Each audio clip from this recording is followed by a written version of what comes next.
All right, welcome to Unit 6. So we're going to start off with, this is all about functions and inverses. So today we are just dealing with functions and operations with them, how to manipulate them and add, subtract, multiply, and divide them. Okay, so if you have f plus g of x is how you say it, that is strictly just f of x plus g of x. So you add the two functions together. I know it looks a little crazy right now, but I'll show you what I mean in just a second. So this next one, f minus g of x, so that's f of x minus, and then now I'm going to put g of x like this, because you must, this is the one that gets people, you must distribute the negative. Okay? Must. If you don't, you're going to mess it up. Okay?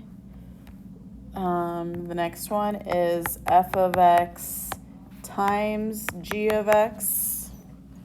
And then the last one, f over g of x would be the same as f of x divided by g of x, when g cannot be what?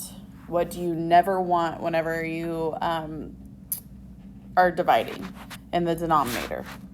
So g of x cannot be 0. Because if you have a 0, it becomes undefined and you can't do the problem. Okay, so evaluate. So here we go. We're actually going to start solving these so you can know what I'm talking about. So we've got, they tell us in the directions, f of x equals this, and g of x equals this. So the first one, they want f plus g of x. This is one way to write it. You could have also written it up above how I did f of x plus g of x. It's the same thing. Okay, so we are adding these two functions. So I'm going to have 3x minus 2, that's my f of x, plus my g of x, x squared plus 1. And so now we've written it out. And all I need to do is combine like terms, and whenever I do that, I also need to write my answer in standard form, so I'm going to kind of do both at the same time. So standard form is the highest degree, or the highest exponent goes first. So the x squared goes first, then we have a positive 3x, and then it looks like we have two constants that we need to combine, so negative 2 plus 1 would give me negative 1. All right, can you combine anything else? Nope. Is it in standard form? Yes. Then you're done. Okay, so this next one is f minus g of x. Since it's a minus, we're going to have to distribute the negative. So it's going to be the f of x, so 3x minus 2, minus, and I'm going to throw some parentheses around it, x squared plus 1. Okay, so now let's distribute the negative. So that would be negative x squared minus 1. Bring all of this stuff down. Now we just need to combine like terms and write it in standard form. So it looks like I need to combine these two, and that's it, and then write it in standard form. So my x squared goes first, it's the highest degree. So negative x squared, and that's a positive 3x. Then combine those two, and that gives you negative 3. Okay, so now same type of problem, but now it's g minus f of x. So we're going to have to flip-flop the order, because the order does matter in subtraction. So now the g of x comes first, so x squared plus 1. And now I'm going to minus in parentheses, because I'm going to have to distribute 3x minus 2. Okay, let's go ahead and distribute that negative. So negative 3x and a positive 2. Bring down the rest of this stuff. And then we're going to have to combine those like terms and write it in standard form. So that would be x squared minus 3x plus 3. Okay, now what does that dot mean? That means multiply. So we're going to have 3x minus 2 times x squared plus 1. Yay, we get to FOIL. So I'm going to distribute the 3x. So first, 3x to the third. That's what 3x times x squared is. And then a positive 3x.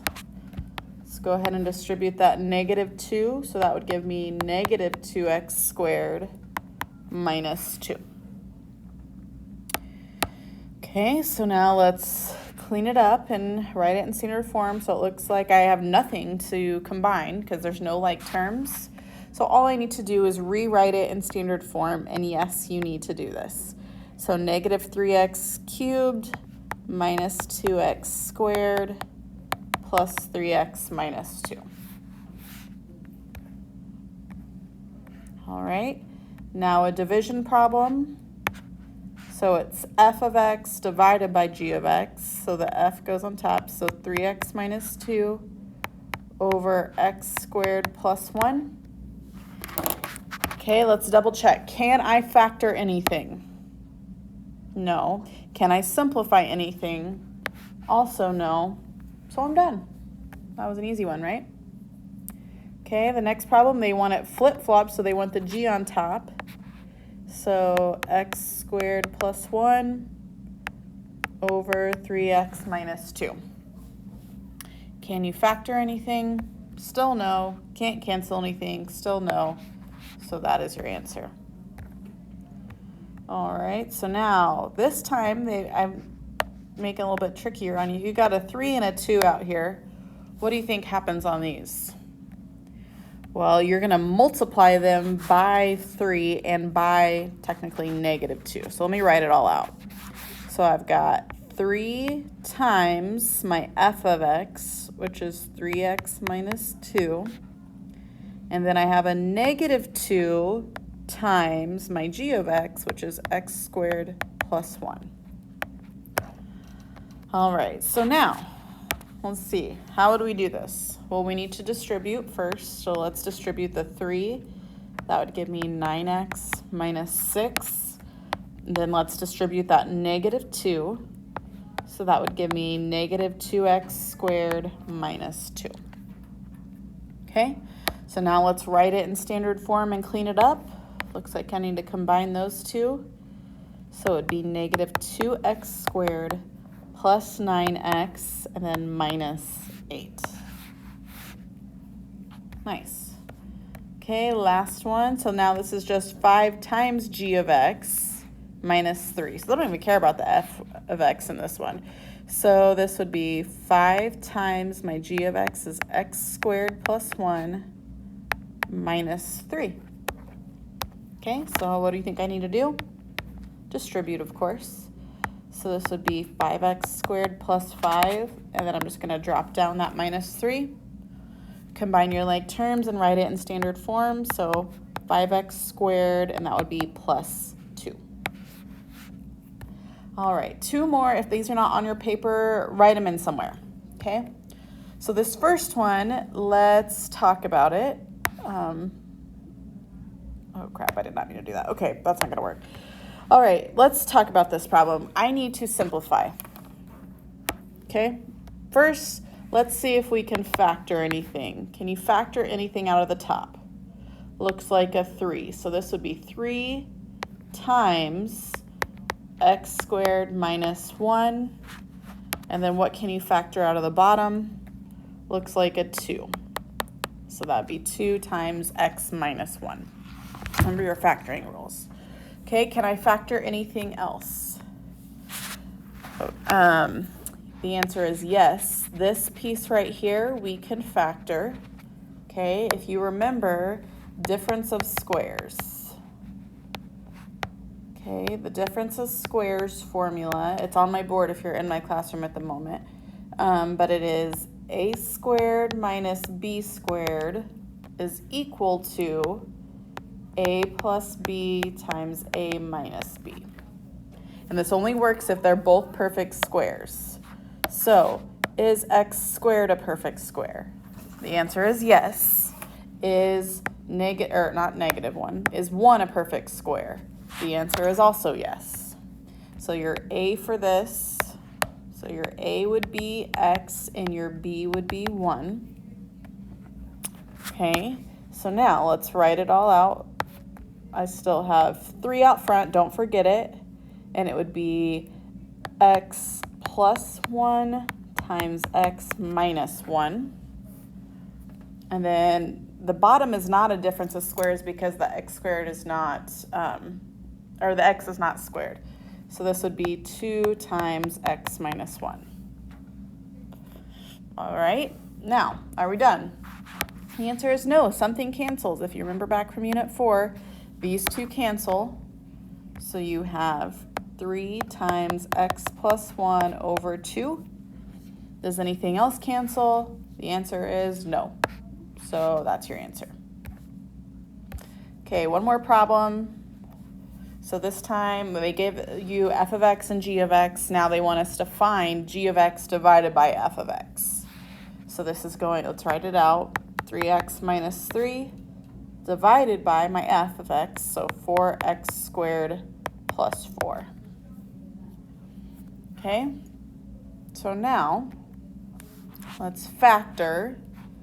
Okay, so what can you factor out of the top? Looks like just a 3, so that would be x minus 1. Okay, what can you factor out of the bottom? 4 times x squared plus 1. All right, can we do difference of squares? The answer is no, because this is not a minus sign. If that was a minus sign, then you absolutely could, but you can't, okay? Can you simplify 3/4? The answer is no. Can you simplify x plus 1 over x squared plus 1, or x minus 1 over x squared plus 1? The answer is no. So there is nothing you can do, so this needs to be your answer. Technically on this one, I would have taken this answer too because nothing cancels, but it's always important to factor out anything in case you can cancel later, because sometimes you can, sometimes you can't, so it's better, you're better safe than sorry than doing this right there. Okay, that is it for this video. Hope you have a great rest of your day, and thanks for watching.